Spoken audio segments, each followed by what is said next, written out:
Karong adlaw enjoy na pud kaayo akong mga bata kay nakakapakapa na pud sila. Di ami ron sa San Marcos, Placer Masbate, na ami sa Ponces Resort. So nindot ay diri no, first time ni namo makaanhi. Barato ra pud siya o sigurado na gid nga ma-enjoy gid ang mga bata pag makaanhi.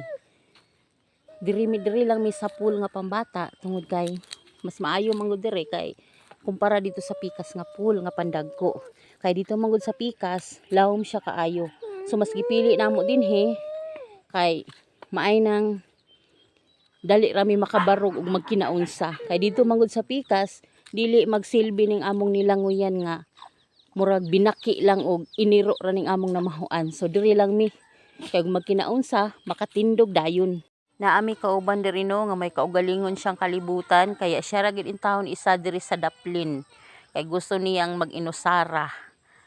So kami diri kanya-kanya lang mi og trip. Ang uban no to adito sa pangdagko nga pool.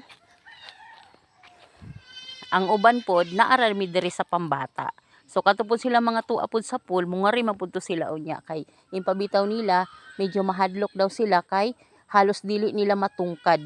Kay ang ilang height in taon gikuwang man pod unya kay ang kuan ngadto murag mga 6 feet ang kalawmon didto.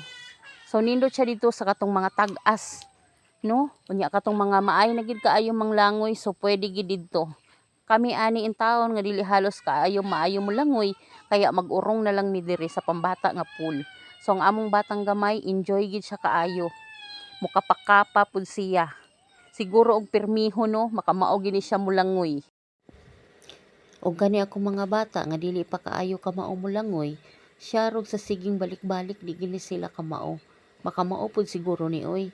Dili na lang siguro na sila pirmi nga pareho karon nga magsige lang sila lakaw-lakaw nya impa nila langoy na kuno to. So mao pud ni ang nakaayo no nga usahay ato pong isuroy panagsa ang atong mga bata. Kay ang kuan manggod dinhi dapat naatay memories sa ilaha. Oo, ang pangari nato gastuso man tuod kaayo. Pero dili kabayran og kwarta ang kalipay sa atong mga anak. So ako no, makakita ko sa akong mga bata nga malipayon na lang sad ko.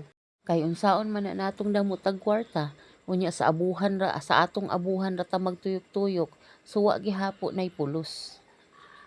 Kaya dapat habang bata pa ta, manuroy ta. Kanus sa pa man ita musuroy kanang magtungkod na ta nga dili na ta hapit ma-enjoy ug asa ta paingon kanang manakit na ang atong kalawasan. So habang bata pa makapanikay-sikay pa ta, hala suroy.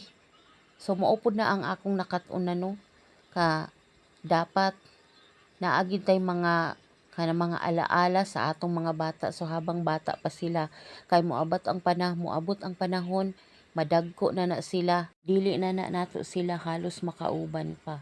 Tungod kay naam naman sila'y kinabuhi nga ilaha.